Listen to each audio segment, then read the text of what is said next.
Another showcase has just happened, and that's the PlayStation State of Play, which you gotta take these things with a grain of salt. And what I thought was gonna happen, happened.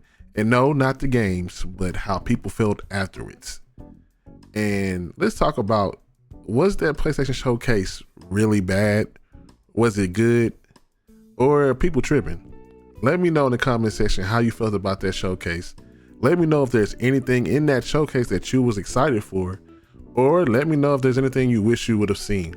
But I'm gonna go ahead and tell you right now, from my opinion, I didn't think it was that bad. First and foremost, when it comes to showcases, I never go into them. I tell y'all this all the time. If you see any of my other showcase videos, I tell y'all this all the time.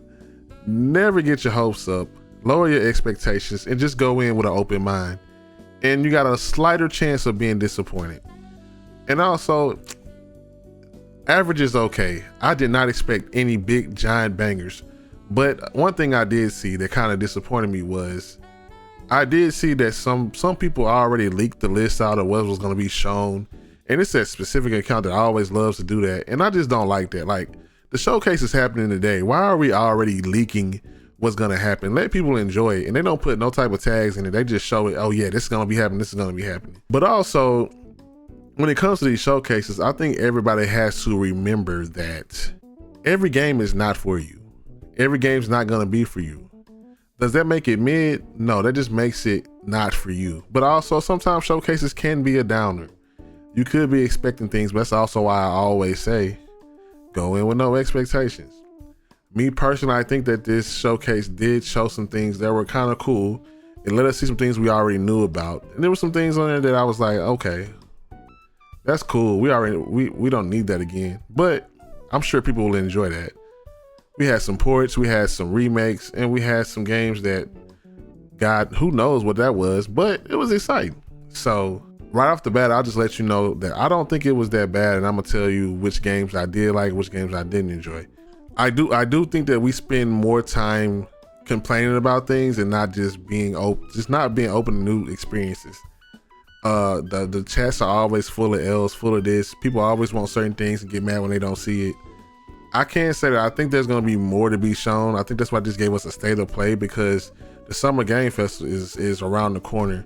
Other showcases are around the corner. I'm sure there's more to be coming out. And there's other games we didn't see. I think that's the problem in gaming right now. Everybody wants these shows to have the big hits, big blockbuster, hit after hit, announcement out of announcement. And a lot of these showcases, like Nintendo Directs and other things, have gotten people spoiled to seeing big thing after big thing. But again, I just say we should take these things with a grain of salt and just kind of appreciate that we're getting games. They might not be the games that we want, but you got plenty in your backlog, and you got plenty you can play until something that you really want comes out. So let's get into what dropped, and I'll let you know how I felt about it. I won't take too long on everything, but I'll let you know how I felt, and let me know how you felt about these games in the comment section. One thing I'll have to give some credit to is Astrobot. Now, this was a game that was pretty much a tech demo to showcase the PS5 and what it could do. But when I say Astrobot looks good, like, it looks like a game that we haven't had in a long time. It's really like, hey Mario, let me try to make a cool platformer that has a lot of mechanics, a lot of charm, a lot of gameplay. And I think this is something that we need right now. I was excited for this because I think platformers don't get enough love. I think people feel like platformers and the age of platforming gaming is over with. And I love when companies take a chance to make an adventure about just skills and beautiful worlds and different type of gameplays depending on what stage you're on. And you can see the showcase, and you can see the love that they have for PlayStation and the history in these games that I think is going to make it a cool, fun game to play. And I'd be lying if I said I wasn't ready to play this game. I talked mess when I seen it at first, but then I was like, you know what? This game looks good. Now, another game, Concord, I'll say this. I'm not particularly excited for it, but it's another 5v5 shooter. First-person multiplayer shooter with some powers like Overwatch, but also it has its own unique type of movement.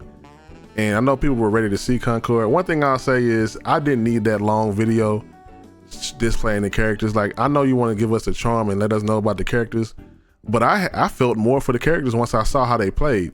And the designs look cool.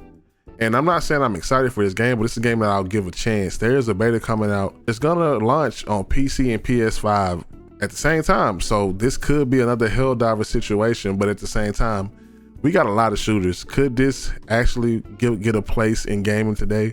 We'll see when it comes out. God of War Ragnarok, that's cool. It's coming to PC. That's a dope game. They had a lot of features for PC, so I know folks gonna be excited there. I ain't got much to talk about that. That's a great game. We played it before. Same with Until Dawn. I don't know if they're doing some more with it. I know it's been enhanced and rebuilt. I don't know if they're adding some more story to it. It looks good. Don't really care. PSVR 2 is one of those things that people say there aren't enough games for, but I will say that Skydance Behemoth looked pretty cool. And the people that made the Walking Dead Saints and Sinners games, that's a good game. And the action on this, it looked like it'd be fun, traversal. There was an environmental puzzle solving, and it was very big boss battles, reminiscent of Shadow Colossus. So that actually looks cool. Path to Exile 2. I'm not big on the games that look like Diablo, those games, but I think it looks good. I think it's a game that a lot of people will be excited for. The funny thing is, I don't know too many people with the PlayStation 5 that's doing couch co-op for games like this. So I do hope it has multiplayer, but I'm sure it does, and I'm sure it's gonna be on PC too, because it is cross progression and cross play, so that should be cool. Now, my favorite thing in this showcase, of course, was Monster Hunter Wilds, and so many details, and we can go into that in another video, but that game looks great. It looks like it's an open world game. I think Monster Hunter Wilds was the big win of this showcase, along with Silent Hill 2. And before I get to Silent Hill 2, again, Monster Hunter Wilds, I'm excited to play that. It's gonna be fun being in the open world Monster Hunter, and the thing that surprised me the most was the way it looks. It looks so good, and being able to switch your weapons, that's a game changer. Silent Hill 2 again looks great, and Silent Hill 2 is one of those games that I always thought might be a little bit scarier than Resident Evil, and it has that it just has that atmosphere, and it looks great. Will I play it? I don't know. I don't like scary. And speaking of scary, Alien Rogue Incursion VR, no. Marvel Rivals, I played the beta on PC, and I can't wait to play it again. This game was fun, and it might replace Overwatch for me, but we've seen new characters like Adam Warlock and Venom, and I wonder how they're gonna play it. It looks pretty fun. It looks good. They do need to balance the game and fix it out. Dynasty Warriors Origins, I like Dynasty Warriors, and this game looks great. I feel like this is the first like big Dynasty Warriors game we're getting on new graphics. And when I say it looks good, Dynasty Warriors Origins might be fun, and I think I'm looking forward to this one. The Three Kingdoms are back, and it's gonna be some hack and slash warfare. Ballad of Antara, I think, is a game that looks good, and apparently it's a free-to-play fantasy action RPG, which means, free to play. I'm interested in this, but free to play. I don't know. Look at this footage. This is like a good game, like a story game, but free to play. It must gonna be some gotcha mechanics or something in here. I don't know. Infinity Nikki. Now this game is nuts, and apparently Nikki got like 5 games, and this is a 12-year series, and I think a bunch of the games are on cell phones and Androids and iPhones, but this game actually looks cool. And I know y'all look at me like, you gonna play that, Blue? I sure will. The different costumes give you different powers, and there's different type of gameplay. It just looks good. The music looks good. I think, like I said, there are different games for different people. This is not gonna be for everybody, but it's different, and I'm willing to try it out because it's different. And Where the Wind Meets. Now that game looks like it's gonna be absolutely nuts. And I've seen footage of this game before. Like the one time this man tossed a bear in the air that was charging him with some little kung fu, and like the fights look great. It looked like a big open world adventure, and all of the boss fights they were kind of showing just look like they're gonna be different and cool. So I think Where the Wind Meets is a W. And if I look at all these games, and I might have missed something, but I think for a short showcase, a short state of play, I think this was a good state of play. A solid 7 or 8, in my opinion, because it showed a lot of different games. I know PC people get to get some games, but they showed gameplay for Concord, although they dragged on that narrative thing. Astrobot looks good. God of War, that's cool. Until Dawn, that's cool. Skydance. Like a lot of that is cool, but we got to see Monster Hunter Wilds. We got to see Silent Hill 2. And there was a couple new games we didn't know about, like Dynasty Warriors Origin, Ballad of Antara, Infinity Nikki, and Where the Winds Meet. So overall to me, I think it was a good show. So in conclusion, let me know what y'all mark as a good show or a bad show. What are the determining factors that let you know that this show was either good or bad? Is it because the games you want to see personally aren't there? Or is it because all the games are really bad? And I really think the answer to that is everything's not for everyone. Me, you heard me, I like a lot. And when I go down the list and see something, I'm like, I like at least 4 or 3 things off of a showcase that had a lot of games. And they didn't have that many. I think it's a good showcase. Is it great? Is it A+? Is it S+? Maybe not. But it was a good showing for a warm-up to probably a lot more announcements when we get to the Summer Game Festival.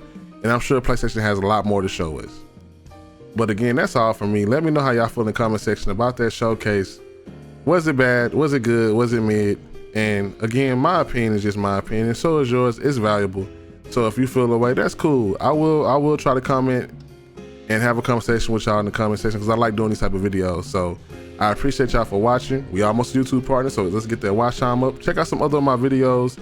And if you need something to listen to, check out my music YouTube page. We got a lot of mashups, and that page is also close to YouTube partners. So I appreciate y'all. Y'all have a good one, and bye.